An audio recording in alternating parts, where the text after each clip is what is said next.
Hello दोस्तों, कल हमने धारा 6 तक कंप्लीट कर लिया था और आज जो नेक्स्ट धारा है वो है धारा 7, जिसमें अपराध के संज्ञान के बारे में बताया गया है। तो आज हम दहेज प्रतिषेध अधिनियम 1961 की धारा 7 पर चर्चा करेंगे।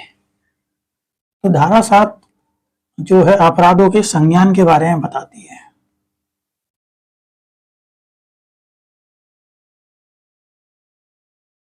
अपराधों का संज्ञान, पहले हम जो है इन दोनों को, अपराध को और संज्ञान को सीआरपीसी से कोरिलेट कर लेते हैं, जिससे कि आगे पढ़ने में आसानी हो जाएगी और कोरिलेट हो जाएगा तो याद भी रहेगा।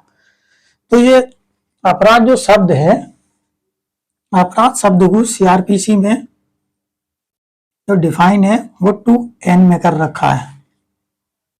सीआरपीसी के 2N में अपराध शब्द को परिभाषित कर रखा है। और अगर हम देखें बीएनएस में तो 2Q में दे रखा है, बीएनएस का 2Q। तो दो सेक्शन तो यही हो गए याद करने के लिए। ठीक है, अब संज्ञान को देखते हैं। संज्ञान जो शब्द है वो सीआरपीसी का सेक्शन 190 में दे रखा है। वहीं अगर हम बीएनएस की बात करें तो बीएनएस की धारा 210 में दे रखा है।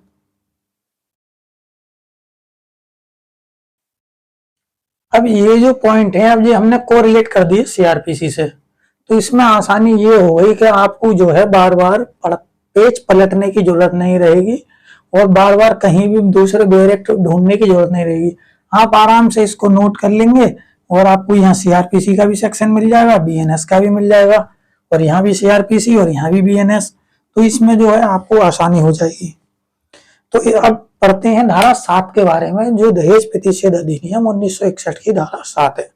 अब धारा 7 क्या कहती है? धारा 7 कहती है दंड प्रक्रिया संहिता 1973 में किसी बात के होते हुए भी, मतलब जो बात 1973 की सीआरपीसी के अकॉर्डिंग है या उसके अंदर है, उसी के बारे में ये कह रहा है।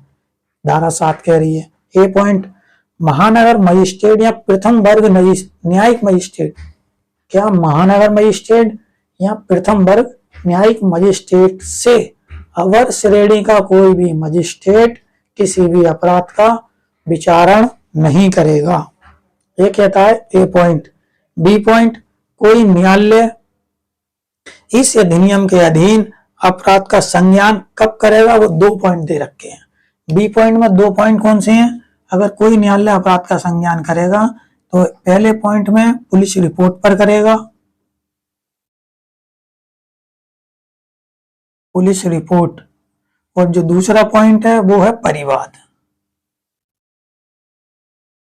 अब इसे भी कोरिलेट कर लेते हैं सीआरपीसी से और बीएनएस से। तो ये पुलिस रिपोर्ट जो है वो सीआरपीसी की धारा 172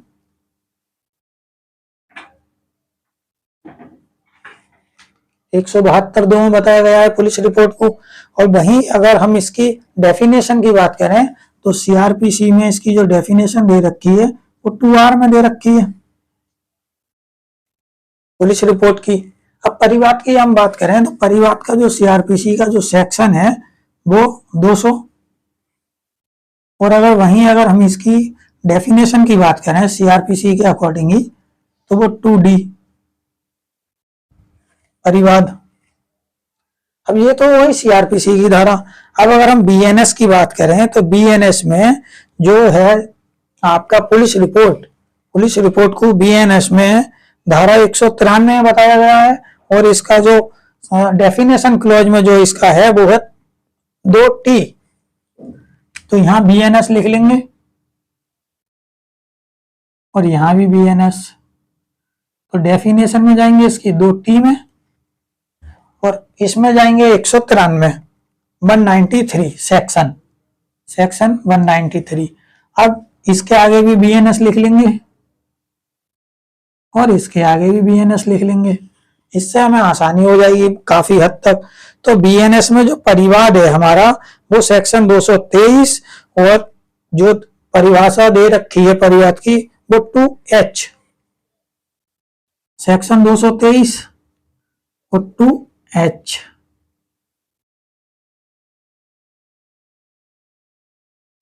तो धारा 7 जो कहती है, धारा 7 कहती है कि महानगर मजिस्ट्रेट या मुख्य न्यायिक मजिस्ट्रेट से कोई अवर श्रेणी का कोई भी मजिस्ट्रेट ऐसे बात का विचारण नहीं करेगा। और जो धारा 7 का सब क्लॉज 2 जो दे रखा है वो कहता है कि अगर न्यायालय इस अधिनियम के अधीन अपराध का संज्ञान करेगा तो वो 2 कंडीशन के आधार पर करेगा। किनके? या तो पुलिस रिपोर्ट पर या परिवाद पर। ये कह रखी है, धारा 7 कहती है। ठीक है, अब नेक्स्ट आ जाते हैं धारा 8 पे।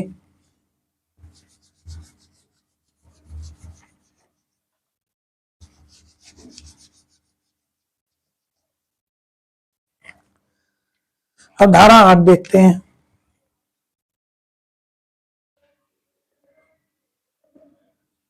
धारा 8 में देखते हैं हम। धारा 8 कहती है अपराधों का कुछ प्रयोजनों के लिए संज्ञेय होना तथा जमानतीय और असमनीय होना।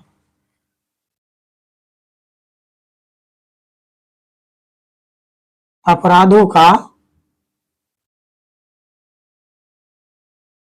कुछ प्रयोजनों के लिए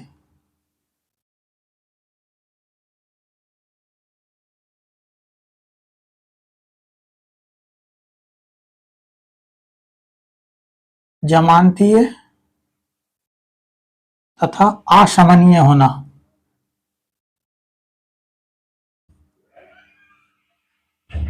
ये कहती है धारा 8। ये धारा 8 में बताया गया है। तो सीआरपीसी इस अधिनियम के अधीन दंड प्रक्रिया संहिता के अधीन इस अधिनियम के अधीन किए गए अपराधों पर वैसे ही सीआरपीसी लागू होगी जैसे मानो ये अपराध सीआरपीसी के अकॉर्डिंग ही किए गए हो। तो जो भी प्रक्रिया चलेगी वो सारी की सारी सीआरपीसी के अकॉर्डिंग ही चलेगी। जो भी अपराध होंगे वो सीआरपीसी के अकॉर्डिंग ही उनकी प्रक्रिया जारी रहेगी। ये कहती है धारा 8। अब जो धारा 8A है वो क्या कहती है? धारा 8A में कुछ मामलों में सबूत का भार, ये बहुत ही इंपॉर्टेंट है। कुछ मामलों में सबूत का भार धारा 8 कहती है। धारा 8 में जो आप यहां देख रहे हैं सबूत का भार जो है ये कहां है? एविडेंस का जो चैप्टर नंबर 7 है,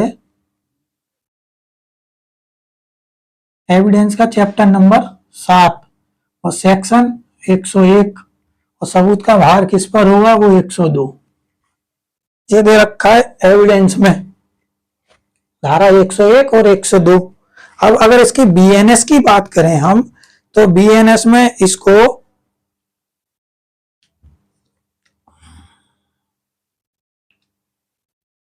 बीएसए धारा 105, यहां जो 102 दे रखा है, अगर हम बीएस भारतीय सेक्शन 105 और यहां जो आएगा वो सेक्शन 104। बस नए वाले एक्ट में थोड़ा डिफरेंस है, वहां 105 आ जाना है, जहां 102 आ रहा है वहां 105 और जहां 101 है वहां 104। बाकी सब चैप्टर भी यही है, इसका सेम चैप्टर है, नए वाले में भी और पुराने में भी, दोनों वेयर एक्ट में चैप्टर सेम ही है।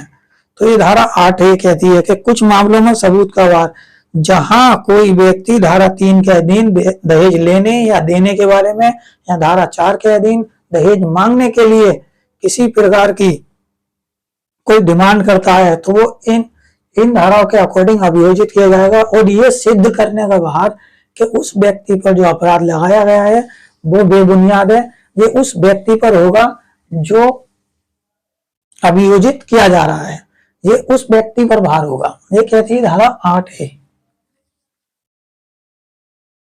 अब धारा 8 भी है, उसे भी देख लेते हैं।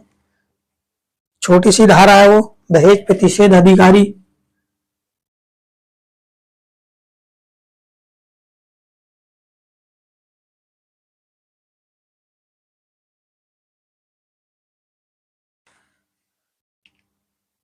तो धारा 8 भी कहती है दहेज प्रतिषेध अधिकारी। जब हम इसे पढ़ेंगे तो इसमें ये लिखा है कि राज्य सरकार या केंद्र सरकार जितनी भी आवश्यकता हो दहेज प्रतिषेध अधिकारी की नियुक्ति कर सकेगी, जितनी भी आवश्यकता पड़े। ये केवल धारा 8B में इतना ही कहा गया है।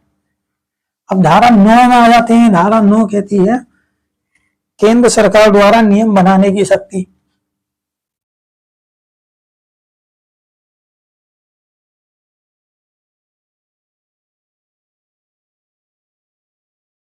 नियम बनाने की शक्ति, ये धारा 9 कहती है। और जो धारा 10 है, वो धारा 10 कहती है राज्य सरकार के द्वारा के नियम बनाने की शक्ति। राज्य सरकार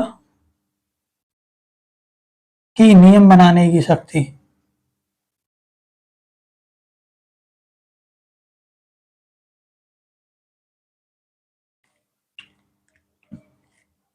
अब जो धारा 10 है, ये बाद में अमेंडमेंट करके जोड़ी गई है। ये धारा 10 नहीं थी इसमें, इस एक्ट में केवल 9 ही धाराएं थी।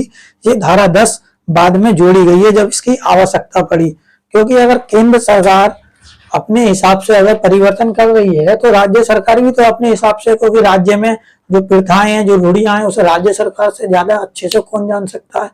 केंद्र सरकार तो पूरे भारत को जान रही है। तो ये जो धारा है, ये धारा 1986 में जोड़ी गई।